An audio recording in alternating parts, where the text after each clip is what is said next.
Spring, 1990, outside El Paso, Texas. The sheriff's department found her body tied to a rusted metal pole inside an abandoned horse barn just off Highway 54. Her neck was wrapped 16 times with barbed wire.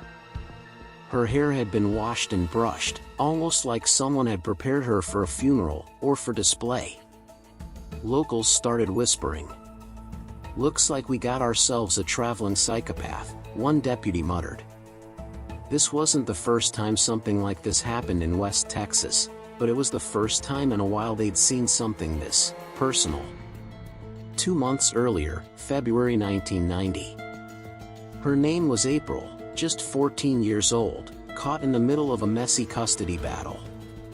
Her parents had divorced the year before, and she was being bounced around, 1 month with mom, the next with dad.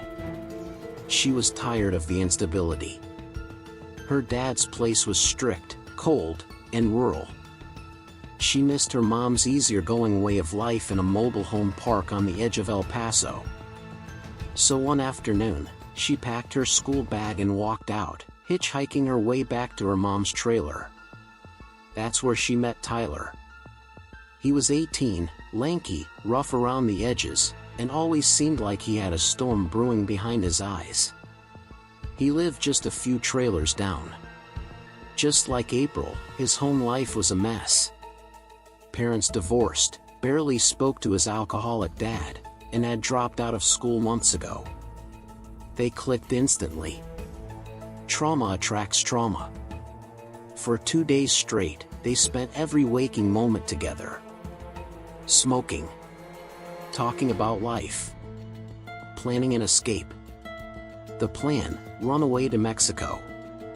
They'd only known each other 48 hours when Tyler brought it up. "We could just disappear, you know? Start over. Cross the border. Ain't that hard if you know where to go." April didn't even hesitate. She was 14 and angry and desperate for control over something. But dreams cost money. And neither of them had a dime. So they settled on hitchhiking their way to the border, stopping at gas stations, sleeping in truck beds, asking strangers for rides. They packed light. April stuffed her belongings into a pink duffel bag. Tyler carried a hunting knife and a Texas Ranger's cap. They vanished the next morning. Days later, the phone calls begin. April's father filed a missing persons report by the third day.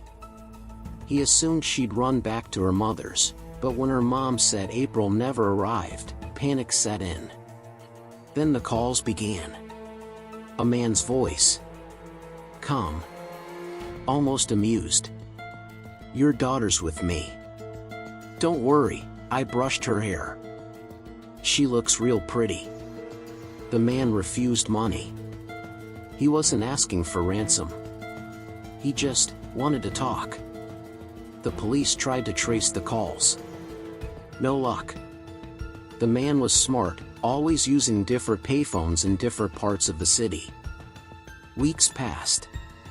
Months, even. Until that call stopped coming. Until they found the girl in the barn. April 1990, Highway 180, West Texas.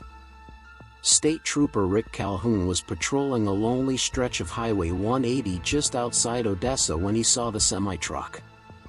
It was pulled over onto the shoulder, backlights still glowing red. But there was no sign of movement. Rick slowed his cruiser and stopped a few feet behind the truck. Something didn't feel right.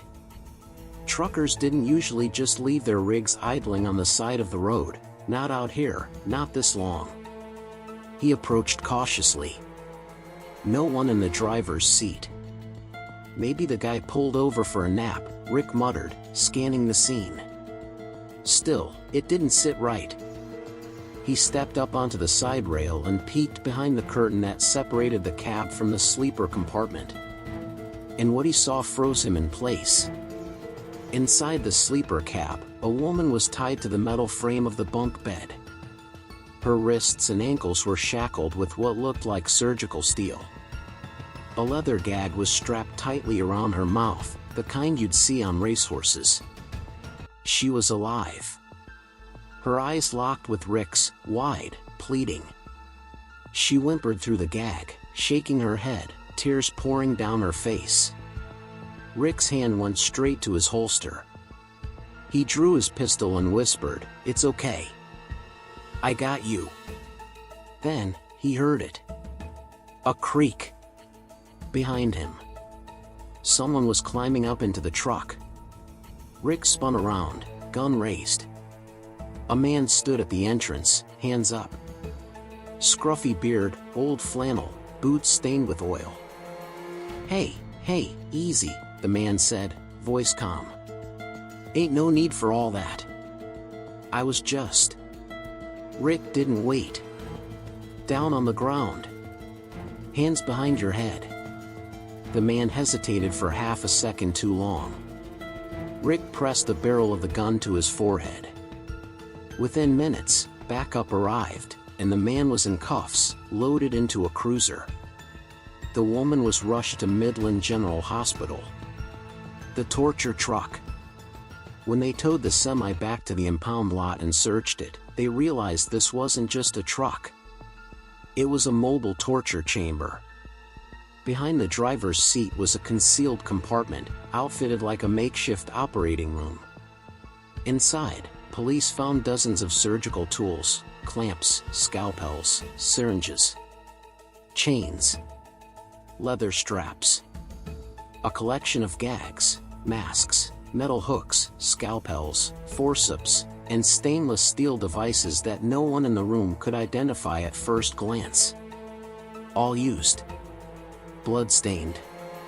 Not only that, but fingerprints and biological evidence suggested this setup had been used many times.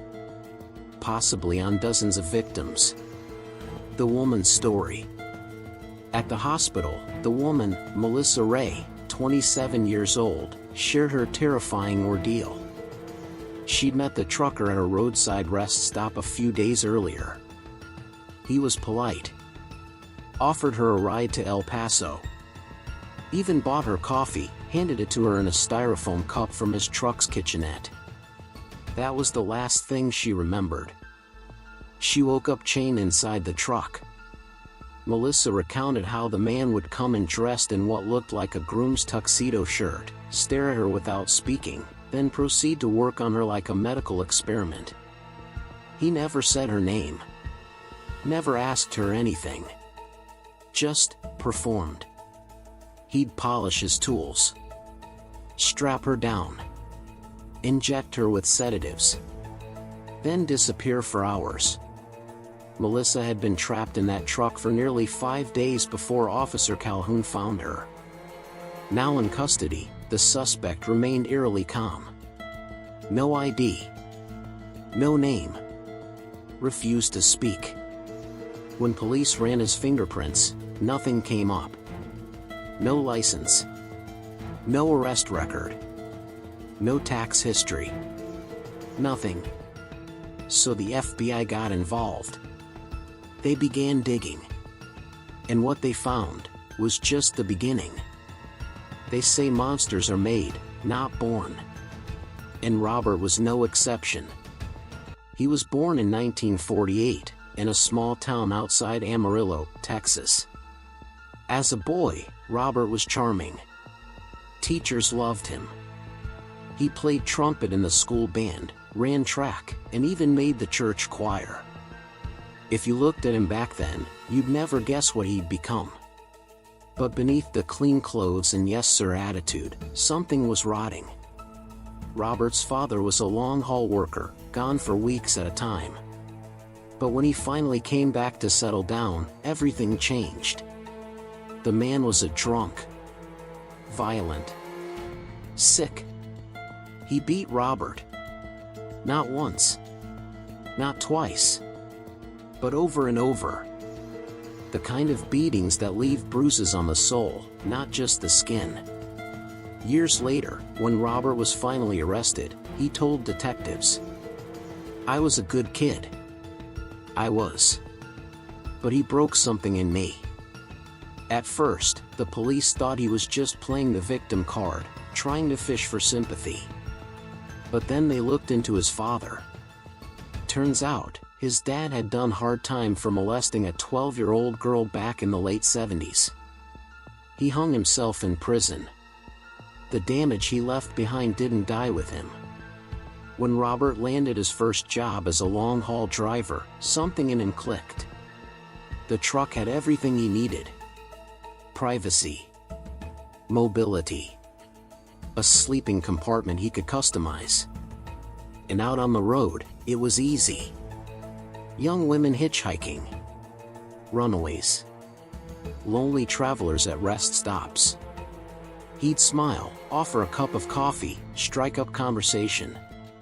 And then, they'd vanish. After his father's suicide, Robert began spiraling. His first arrest? Petty theft. Second? Bar fight, almost blinded a man with a broken bottle. From there, it just got worse. By the mid-1980s, Robert had tried to join the Navy. He lasted 3 months before getting dishonorably discharged for stealing military property. He bounced around jobs. Tried community college, dropped out. Tried applying to the sheriff's department, was laughed out of the room because of his record. Then came trucking. 18-wheelers don't ask questions. They don't care about your past. They just keep moving. Robert got married 3 times. Each one ended the same: a quick romance, then divorce. His last wife met him at a bar in New Mexico. He was wearing a pilot's uniform. She thought he was charming, funny, tall, movie star looks. He later confessed to her that he wasn't a pilot. "Just like dressing like one," he said with a wink. She thought it was cute. Quirky. She should have run. She remembers little things. The way he'd stare at her for long stretches without blinking. How he'd suddenly pull pranks, cruel ones, like jabbing her hand with a pocket knife then laughing. "Just playing, honey," he'd grin. She started locking her bedroom door at night. She started sleeping with a light on. But by the time she realized what he really was, he was gone. Back on the road. Back in his truck. Robert had become what the FBI would later call a mobile predator, calculated, rehearsed, and invisible. And the worst was yet to come. After his last marriage fell apart, Robert got worse. His last wife had been texting her ex-husband behind his back. Robert found out. He didn't scream. He didn't leave. He celebrated her. Cooked dinner. Smiled. Poured wine. Then, he raped her. Multiple times. She tried to tell the police, but he was still legally her husband. In Texas at the time, the laws around marital rape were vague. She left him, terrified. But she wasn't the last. The second woman who came forward. Just days after Robert's arrest, another woman, Clara Dean, walked into a sheriff's office, pale and shaking. She said, "I saw her, the girl in the truck. I saw it on the news. That was me. That could have been me. Hell, it was me. But worse." Clara told them she'd met Robert at a rest stop outside Albuquerque. She was heading home after a bad breakup, and he offered her a ride halfway there. He was clean, friendly, charming. She had no reason not to trust him. The coffee, the back seat, the trap. He handed her a cup of coffee. She drank it. Moments later, she started feeling dizzy. He told her, "Why don't you stretch out in the back, sugar? Get some rest." When she woke up, she was chained, stripped, and Robert was standing over her with a pistol pointed at her forehead. The ritual begins. She described the same sick routine. He dressed her in a wedding gown. He washed and brushed her hair. He stared at her, sometimes for hours, through a handheld mirror. Then came the tools: clamps, chains, leather straps, and sharp metal rods. He told me I was the one, Clara said. The one he'd been waiting for since childhood. She realized then, he wasn't just hurting her. He was recreating something. Something from his past. Everyday torture. No escape. He didn't feed her for days. He made her relieve herself in a corner of the truck. He ordered her to earn every sip of water. But then, something changed. He started to trust her. He let her shower, for the first time in nearly a week. He took her out of the truck and into a rundown house for one night. He didn't tie her down. He thought she was too broken to fight back. The escape. But Clara wasn't broken. She was waiting. The next morning, Robert stepped out of the house to check the back tires of his truck. That's when Clara made her move. She bolted barefoot down a dirt road, bleeding, disoriented, and ran until she reached a gas station. She told no one. Not the clerk. Not the police. She went silent for months, until she saw the news about April. That gave her the courage to speak. The shocking discovery. When the police searched Robert's home, they found something far worse than chains. They found photos. Hundreds of them. Girls in dresses. Girls gagged and bruised. Some smiling. Some unconscious. Some, no one recognized. The walls of his private shed were lined with Polaroids, some dating back more than 10 years. Each photo had a name. A date. Some had notes scribbled. Too soft. Didn't cry. Almost like Mom. And that's when they realized. Robert wasn't just a killer. He was a collector. And the number of victims was likely far greater than they imagined. And then, they found her. The girl he started with. The same 14-year-old from the beginning of this story. She wasn't in a truck. She was in a barn, dead. Her body was suspended by a rusted metal wire, twisted around her neck 16 times. She had bruises on her wrists, dirt under her fingernails, and the look of pure terror frozen on her face. The photos. The pose. The message. Police recovered dozens of photos of her. In one, she stood with her arms tight by her sides, stiff, paralyzed, her eyes staring directly at the camera, terrified. Behind the lens, Robert made a gesture with his hand. He wasn't touching her. But the message was clear.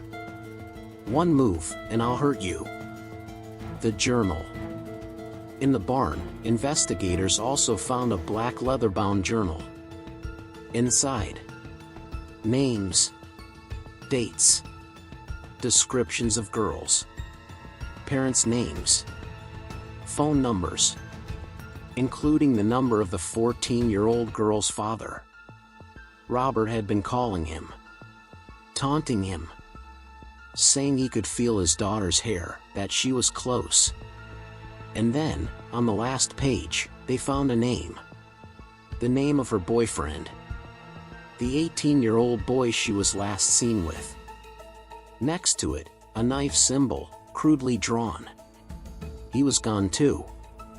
The confession. Was this it? Just a couple of victims? A handful?